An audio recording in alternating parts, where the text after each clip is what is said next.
Hi folks, welcome back. Today we're going to be talking about one of the weakest responses I've ever received on this channel, and it comes from H3 After Hours, specifically Harley and the other panelists whose name I don't know. Now, right out the gate, I want to address the thing they seem to be completely obsessed with, why I didn't play their video. They ask this over and over again, why didn't he play the video? I even watched a clip of Ethan freaking out, yelling, play the video! And I want to be clear about this. I'm not going to play your video. I'm doing a straight response. That's actually a pretty normal thing to do. In fact, I invite the audience watching this, you can go watch their video yourself if you want to. I'll cite specific statements that they made. I'll quote what's relevant, but I'm not going to run your clip. I'm in no obligation to have to do that. And by the way, this isn't me denying them airtime. In fact, I'm explicitly inviting you who's watching this to go watch their video. Seriously, go watch what they said about me. You almost never see creators actually do that, right? Invite people to go watch somebody else's video in the middle of their video. But, you know, most people would just clip things sometimes out of context, sometimes selectively. They edit, they misrepresent, but that's not what we're going to do here. I'm just responding directly and providing a rebuttal because that's what we do around here. All that said, their fixation on this is actually very telling. Their repeated complaint is not that my claims are wrong, not that my logic fails at any point, not that I misrepresented anything. It's just, he didn't play the video. He played it in slow motion. Why show it if you're not going to play it? No effort put in. No effort. Now, that's not a rebuttal. That's just procedural grievance. They're substituting a production critique for an actual argument. And notice what they never explain, how playing the clip in real time would refute a single claim I made. They don't even attempt to connect the two. The implication is that format compliance is a prerequisite for some sort of legitimacy, and that's just a rhetorical dodge, folks. I'm not being criticized for how I responded, not what I said, which I'm being criticized for how I responded, not what I actually said, which conveniently allows them to avoid engaging with a substance altogether. Now, they also fundamentally confuse reaction content with argumentation. They speak as if my video is obligated to function as a traditional reaction video, which frankly is the lowest and laziest form of content. I think most people on the internet agree with that. You can just sit there, play someone else's work, pad the runtime, and sprinkle in commentary here and there. Now, to their credit, they can do that in a somewhat entertaining way, but that's still the lowest bar. Now, what I did wasn't performative. I analyzed their framing, their argument structure, their commentary on Jubilee's fact-checking, their narrative absolutism. None of that requires running clips in full, by the way. Again, you're free to go watch their video if you'd like to. I actually encourage it. Give them the view. I say that even though they roasted me for not getting as many views as them. That said, I don't evaluate arguments based on view counts. I choose to evaluate them based on logic, reasoning, and internal coherence. There's a lot of garbage on the internet that gets millions of views. Bet you've seen it all. So it goes without saying that views are not a proxy for quality, and they certainly aren't a substitute for argumentation. All that said, their frustration reveals something deeper. They expect a spectacle, not analysis.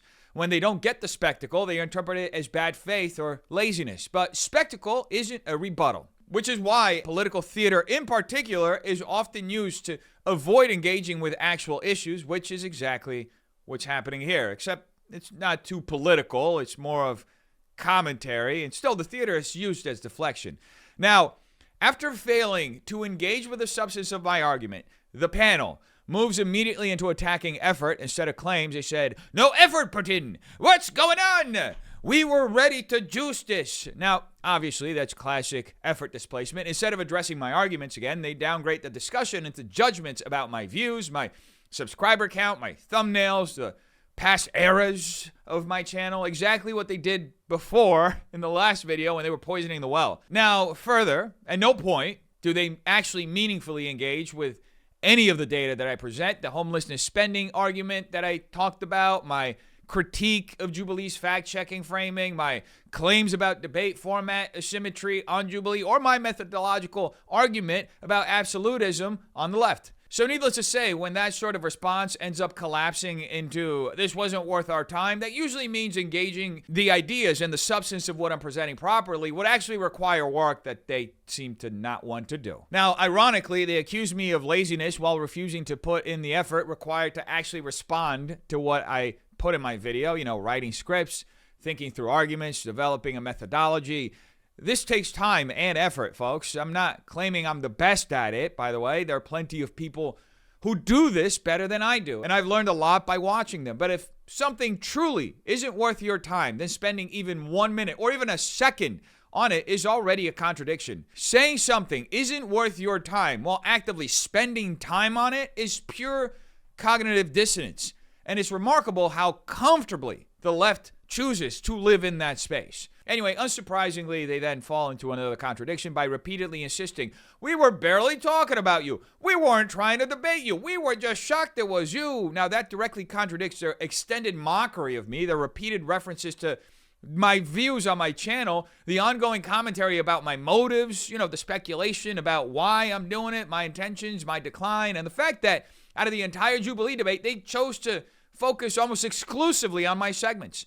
Now, this is a defensive minimization tactic, obviously.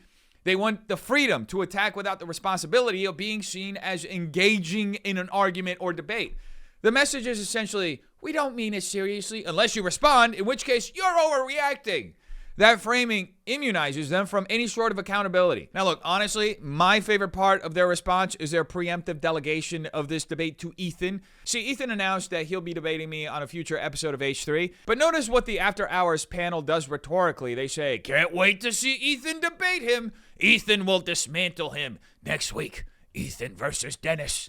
This serves two purposes, folks. It avoids engaging with me now, and it reframes the discussion as a future spectacle rather than a present argument, which is what they literally invited by reacting to a debate that I was doing and leveling criticisms about me. That's just how discourse works. And that's important, folks, because if they actually believed that my claims in my response video to them were weak, they could easily dismantle them immediately. Instead, they defer while still declaring victory, which isn't confidence. It's just outsourcing the duty that you literally signed up for. Another reoccurring theme, which they borrow from their original reaction, is their disbelief that I am who I am. They say, he's not a real guy. We were just shocked it was you. This is weird. This is clear identity displacement. Rather than engaging my arguments, they frame the situation as an aesthetic anomaly, something theatrical or performative that allows them to treat my positions as oddities rather than claims that can be tested. Shock becomes a substitute for scrutiny. Emotion replaces analysis. And again, this is yet another familiar pattern. Now look, bottom line, from an analytical standpoint, the H3 After Hours panel's response fails. It substitutes format complaints for rebuttal. It confuses reaction norms with argument standards. It attacks effort, tone, and presentation instead of claims. It minimizes engagement while repeatedly returning to the subject. It defers substance to Ethan rather than addressing it directly. And it treats identity shock and spectacle as some form of analysis. But most importantly, their obsession with how I responded reveals an inability or perhaps an unwillingness to deal with the substance of what I said. So all that being said, I'd say, don't dodge the debate. You chose to react to my debate, which invited a response from me. And when I responded, you chose to dodge the analysis. And look, if you're going to talk about someone, engage with what they're actually saying. Online criticism is still criticism. It's still argumentation. And anyone has the right to respond. Maybe they've gone unchallenged for a long time, but I'm not built that way. I'll respond. I'll do it directly, in good faith, and to the best of my ability. I genuinely enjoy talking to people I disagree with. I do it often, on campuses, in debates, in uncomfortable conversations, because that's how discourse moves forward. Iron sharpens iron. And if the other side refuses to bring iron to the table, you end up with a wobbly sword. And our country just can't afford becoming that. Anyway, you tell me what you think in the comments down below. Hope you have a terrific day. Peace.